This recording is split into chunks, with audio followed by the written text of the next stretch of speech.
नमस्ते। आपकी अगर तबीयत खराब हो और आप डॉक्टर के पास जा रहे हैं, डॉक्टर दवा की बात न करे, बीमारी के मूल कारण की बात न करे, बीमारी के अस्थायी समाधान की बात न करे, उस दवा की बात न करे जिससे कि बीमारी 100% ठीक हो जाएगी और परमानेंट ठीक हो जाएगी, बल्कि डॉक्टर राष्ट्रवाद की बात करे, समाजवाद की बात करे, अंबेडकरवाद की बात करे, गांधीवाद की बात करे, साम्यवाद की बात करे, मतलब जितने भी आइडियोलॉजी है सबकी बात करे, लेकिन बीमारी के मूल कारण की बात न करे, बीमारी के अस्थायी समाधान की बात न करें, तो उसको आप कैसा डॉक्टर कहेंगे? अच्छा डॉक्टर कहेंगे आप उसको? या आप वहां से चले जाएंगे और मान लीजिए उस डॉक्टर ने कोई दवा दिया और आपकी बीमारी ठीक नहीं हुई, फिर से बार बार वही बीमारी हो रही है, तो अगली बार जाएंगे आप डॉक्टर के पास तो क्या कहेंगे? बहुत बढ़िया, आपने बहुत अच्छी दवा दिया। या आप डॉक्टर को बोलेंगे कि आपने जो दवा दिया वो काम नहीं कर रही है, बीमारी ठीक नहीं हो रही, प्लीज दवा बदलिए। बीमारी ठीक न होने पे जिस तरीके से डॉक्टर दवा बदल देते हैं, उसी तरीके से अगर भ्रष्टाचार कम न हो, अपराध कम न हो, अलगाववाद कम न हो, नक्सलवाद कम न हो, माओवाद कम न हो, जिहाद कम न हो, कट्टरवाद न कम हो, मजहबी उन्माद कम न हो, तो कानून बदल देना चाहिए। क्योंकि डॉक्टर और सांसद दोनों की ड्यूटी एक है। डॉक्टर की ड्यूटी है शरीर की बीमारी ठीक करे, सांसद की ड्यूटी है, सरकार की ड्यूटी है समाज की बीमारी ठीक करे। समाज में अगर कोड हो रखा है, समाज में अगर भ्रष्टाचार है, अपराध है, उसके लिए ऐसे कानून बनाना कि दोबारा कोई जरूरत न करे। आखिर हम लाखों करोड़ रुपए खर्च करके हाईवे बनाते हैं, एयरपोर्ट बनाते हैं, बुलेट ट्रेन बना रहे हैं, सब कुछ कर रहे हैं वर्ल्ड क्लास। हम अच्छे कानून क्यों नहीं बनाते? इस भारत के इंडियन पिनल कोड में किडनैपिंग की सजा मात्र 3 से 7 साल है। अमेरिका के फेडरल पिनल कोड में किडनैपिंग की सजा 50 से 100 साल है। इस 3 से 7 साल की बजाय 50 से 100 साल करने में कोई लागत आएगी क्या? नहीं। इंडियन पिनल कोड में मर्डर की केवल एक धारा है। किसी भी तरीके से मर्डर करिए, धारा वही लगेगी, चाहे आप 50 टुकड़े कर दीजिए या 10 टुकड़े कर दीजिए, 100 टुकड़े कर दीजिए, गला दबा के मारिए या गला रेत के मारिए। फेडरल पिनल कोड में मर्डर की 10 धारा है।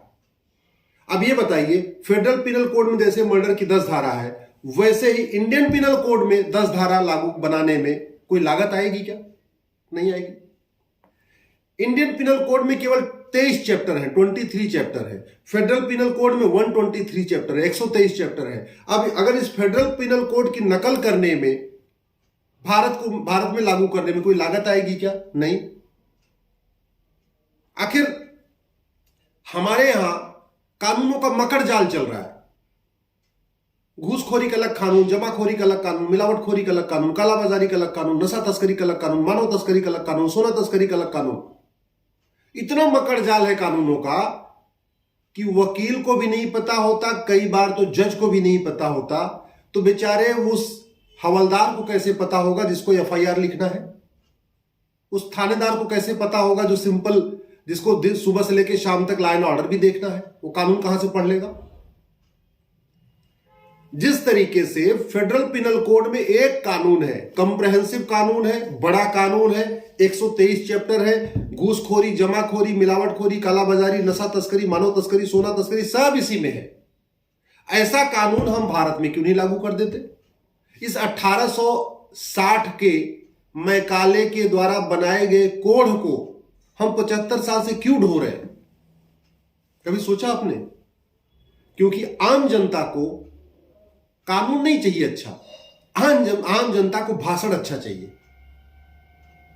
आम जनता को अपनी परेशानियों से कोई मतलब नहीं है, उसको अपनी जाति का नेता चाहिए। 5 करोड़ मुकदमे पेंडिंग है district court, high court, supreme court में। 5 करोड़ मुकदमे हैं तहसीलदार के यहां, एसडीएम के यहां, एडीएम के यहां, चकबंदी अधिकारी के यहां, सीओ के यहां, एसओसी के यहां, नायब तहसीलदार के यहां, डीडीसी के यहां, कलेक्टर के यहां। टोटल हो गए 10 करोड़। अगर ये 10 करोड़ लोग मिलके भी अच्छे कानूनों की मांग करते, तारीख पे तारीख हर महीने जाते हैं, लेकिन एक दिन सब लोग मिल के सड़क पर उतरते, एक दिन केवल, जैसे हर महीने तारीख जाते हैं, वैसे एक दिन भारत में जितने लोग मुकदमों से पीड़ित हैं, ये सब लोग एक दिन सड़क पे आते, घटिया कानून खत्म हो गया होता, नार्को पॉलीग्राफ ब्रेन मैपिंग कानून बन गया होता, जुडिशियल रिफॉर्म हो गया होता, पुलिस रिफॉर्म हो गया होता। लेकिन नहीं उतरना है। डॉक्टर से अच्छी दवा चाहिए, लेकिन सांसदों से अच्छा कानून नहीं चाहिए, सरकार से अच्छा कानून नहीं चाहिए, तो अल्टीमेटली भुगतना आपको पड़ेगा। क्या पड़ी है सरकार को कठोर कानून बनाने की? क्या पड़ी है अमेरिका का अच्छा कानून लागू करने की? क्या पड़ी है फ्रांस के अच्छे कानूनों को लेने की? संविधान बनाते समय 10 देशों का कानून, संविधान भारत में इनकॉर्पोरेट किया गया था, 10 देशों का, ऑस्ट्रेलिया का, कनाडा का, अमेरिका का, रूस का, ऐसे 10 देशों के बेस्ट प्रैक्टिसेस को अडॉप्ट करके तब भारत का संविधान बना था। हम इन्हीं 10 देशों के बेस्ट जो कानून है भ्रष्टाचार के खिलाफ, अपराध के खिलाफ, लेकिन हमने उनको अडॉप्ट करके अपना कानून नहीं बनाया। ये तभी होगा जब आप या तो सड़क पे उतरेंगे या सोशल मीडिया का उपयोग करेंगे। मैं आप लोगों से निवेदन करता हूं, फेसबुक पे 5000 फ्रेंड बनाइए, एक कम से कम एक व्हाट्सएप का ग्रुप बनाइए और सोशल मीडिया को राष्ट्रहित के लिए उपयोग करिए।